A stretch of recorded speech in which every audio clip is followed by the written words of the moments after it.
আসসালামু আলাইকুম প্রিয় বন্ধুরা। আজকে আপনাদের মাঝে যে ঘটনাটি নিয়ে আসছি এটা পুরোটাই হচ্ছে গ্রামের একটি ঘটনা। একটি গ্রামে বসবাস করত অনেক ফ্যামিলি, অনেক বাড়িঘর, গাছপালা সব কিছুই আছে। আর আপনারা ঠিক জানেন এই ঘটনাটি ঘটেছে ২০১৬ সালে। আর ওই সময় হচ্ছে আমের সময়। আপনারা ঠিক জানেন গ্রামে যখন ঝড় বৃষ্টি হয় তখন কিন্তু ছেলেপেলে সবাই মিলে আম কুড়াইতে যায়। আর ওইদিক ঝড় হচ্ছে, এদিকে আম পড়ে, কুড়ানোর মজাটাই আলাদা। আপনারা যদি আম কুড়াইতে করছেন, কুড়াইছেন, তাহলে আপনারা এই মজাটা অনুভব করতে পারবেন। তে এইভাবেই একসময় জনি এবং রাজু দুই বন্ধু এমন সিস্টেম ছিল, ওরা যেখানে যাক না কেন একসঙ্গে যেত। যখন ঝড় হইতো তখন জনি রাজুর বাড়ি যেত, যে রাজুকে ডেকে নিয়ে চলে যেত।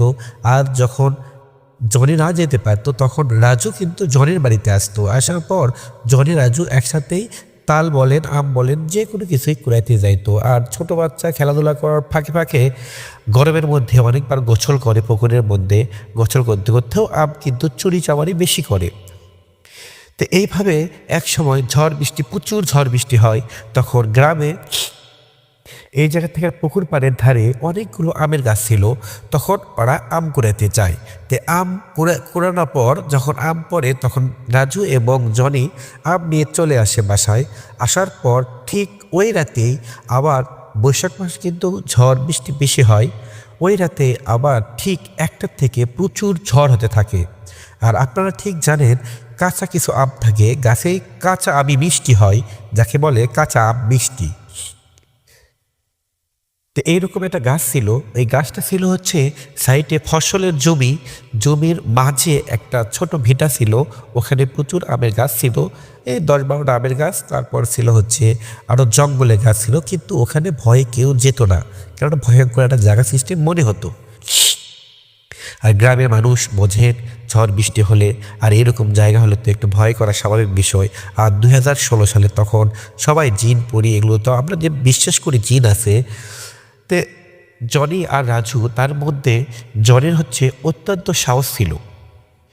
তে একসময় রাতে 1টার দিকে প্রচুর ঝড় বৃষ্টি হওয়ার কারণে তখন জনি ভাবলো মনে হয় এখন প্রচুর আম পড়েছে। কিন্তু মানুষের কাছ থেকে শুনেছে ওই জমির মাঠে সাইডের যে মাঝখানে যে একটা আমের গাছ ছিল কয়েকটা, ওর মধ্যে একটা আম হচ্ছে প্রচুর মিষ্টি। ওখানে আম যদি চুরি করতে গেলে আমের গাছের লোক দেখলে ধাওয়ার মারতো, গালি দিত। উনি বলল তাহলে আমি কাঁচা মিষ্টি আম কুড়াবো, কালকে সকালে আমি খাবো, রাজুকে দেখাবো আর খাবো। এটা হওয়ার পর ঠিক রাত 2টা থেকে 2:30 হবে, কিন্তু জনি বাহিরে বের হয়ে দেখে একদম মনে হয় সূর্যে মানে চাঁদের আলো বের হয়েছে।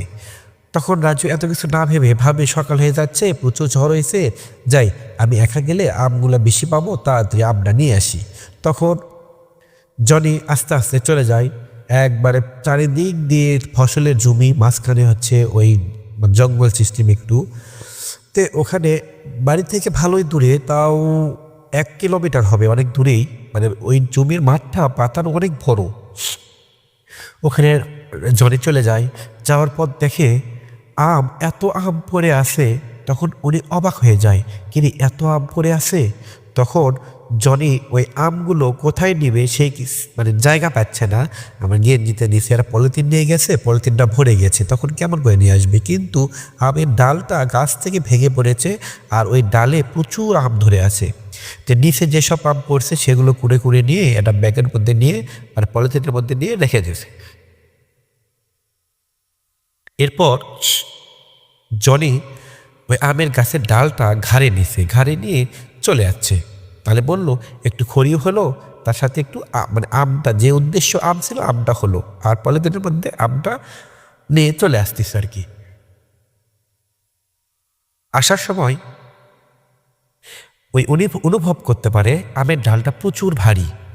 তাও কষ্ট করে আমের ডালের পাতা একটু ওই সড়কে মানে মাটিতে একটু ছিঁচড়ে যাচ্ছে, তাও ওই টেনে নিয়ে যাচ্ছে। 2-1টা আম পড়ে যায়, যাক তাও আমি সব আম পাবো।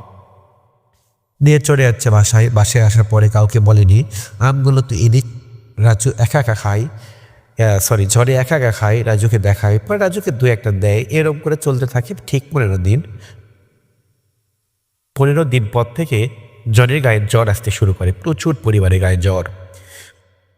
1 দিন 2 দিন 7 দিন জ্বরের ওষুধ খাওয়ানোর পরে জ্বরটার ভালো হয়নি।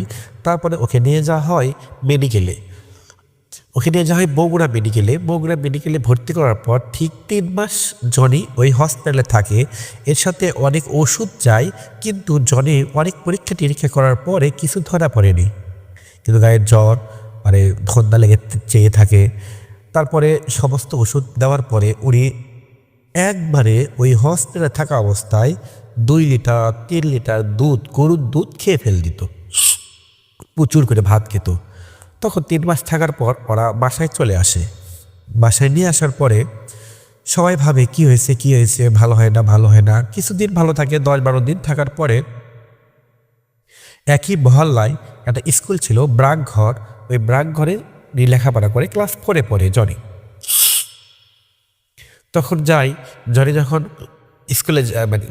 স্কুলে যায়, ব্রাকে যাওয়ার পরে বই খাতা বের করার পর উনি বাসায় চলে আসে। আসার পরে এই সময় এক সময় হঠাৎ করে বাড়ির উঠানে ধাম করে পড়ে যায় জনি। যাওয়ার পর হুজুরকে ডেকে নিয়ে আসে, হুজুর দোয়া দুরুদ পড়ে, গায়ে এত শক্তি হয়ে যায় জনিকে কেউ আটকাইতে পারে না, 5-7 জন মিলে আটকাইতে পারে না। আর ওই দিক ওষুধ পড়েছে শরীরে, দুধ পড়েছে, প্রচুর খায়, মোটা হয়ে গেছে। ও জনিকে কেউ আটকাইতে পারে না, কি করবে কিছু বুঝতে পারে না। জনির বাবা চলে যায় বাজারে, যাওয়ার পর একটা হুজুর থাকে, ওই হুজুরকে নিয়ে চলে আসে বাড়িতে আসার পর ঝাড়া ফু ধাপ কিছু দেওয়ার পর জনি আস্তে আস্তে স্থির হয়ে যায়।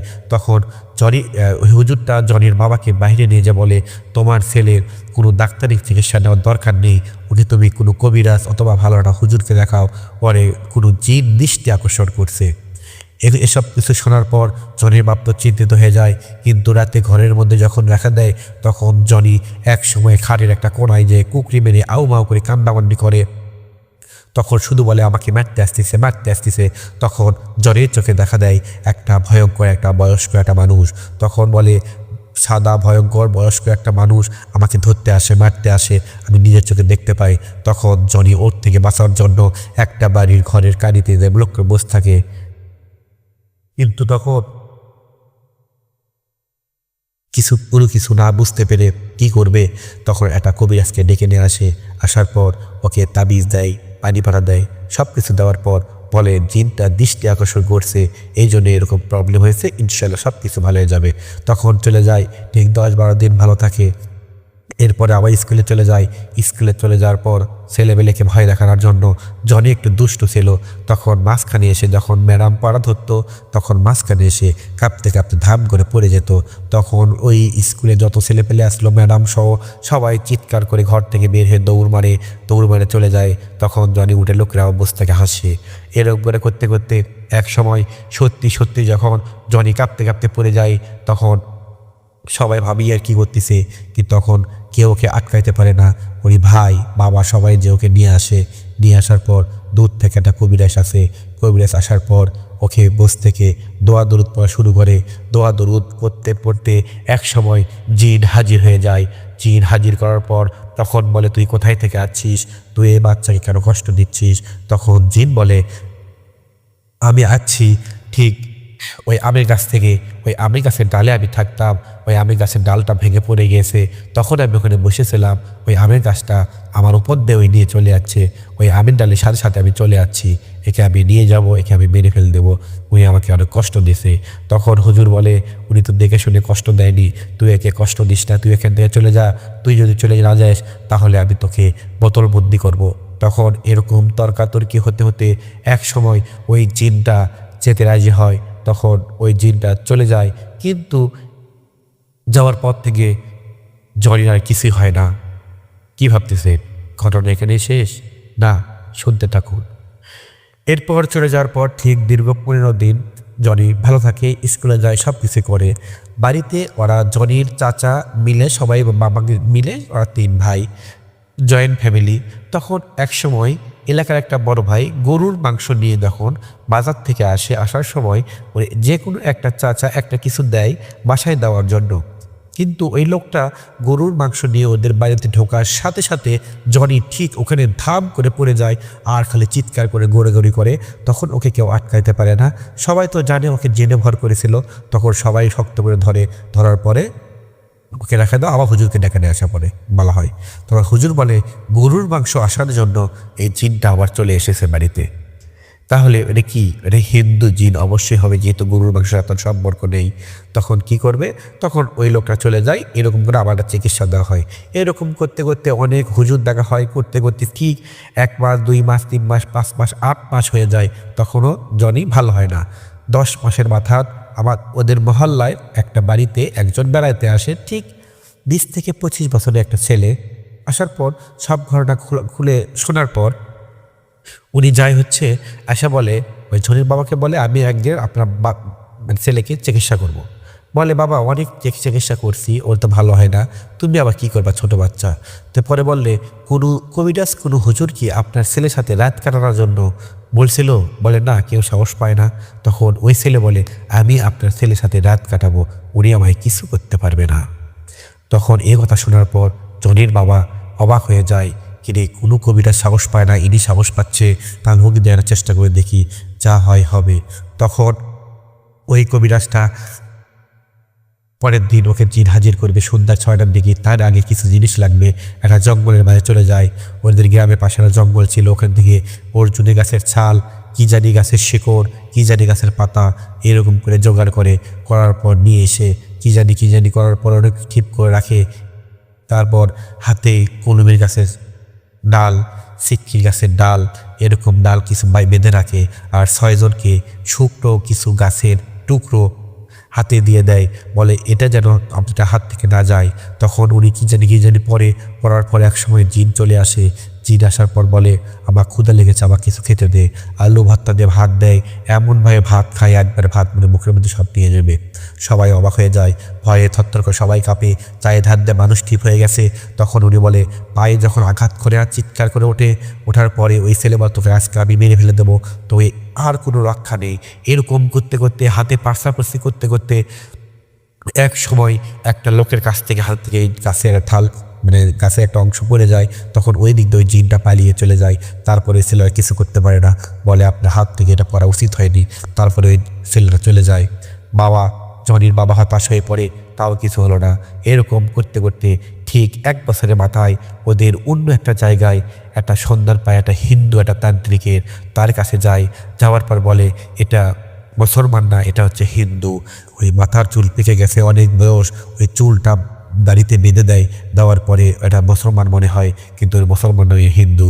তখন ওই জিনকে হাজির করার পর ওই হিন্দু তান্ত্রিক আগুন দিয়ে পুড়িয়ে শেষ করে দেওয়া হয়। ঠিক ওই শেষ করে দেওয়ার পর থেকে এখন পর্যন্ত জনির কোনো প্রবলেম হয়নি, জনি ভালো আছে। কিন্তু জনিকে যখন এই কথা বলা হয় তখন উনি না স্বীকার যায়, এই কথা শুনতে চায় না, দূর দূর করে তাড়িয়ে দেয়। এই জন্য এখনও জনিকে এই কথা বলা হয় না। কিন্তু জনি এখন ভালো আছে, সুস্থ আছে। জনি এখন বিয়ে করেনি, বিয়ে করবে। বিয়ের বয়স হয়ে গেছে 16 সাল, এখন 26 10 বছর। তখন ছিল ক্লাস 5 না 4 পড়তো, ঠিক এখন বিয়ের বয়স প্রায় হয়ে গেছে। আপনার জন্য সবাই দোয়া করবেন, ভালো থাকবেন, সুস্থ থাকবেন। এই ঘটনাটি একটি গ্রামে বাস্তব, একদম চোখে দেখা, এর জন্য আপনাদের সাথে শেয়ার করলাম। অবশ্যই আপনারা আমাদের পাশে থাকবেন, সবাই ভালো থাকবেন, চ্যানেলটি সাবস্ক্রাইব করবেন। আসসালামু আলাইকুম প্রিয় বন্ধুরা।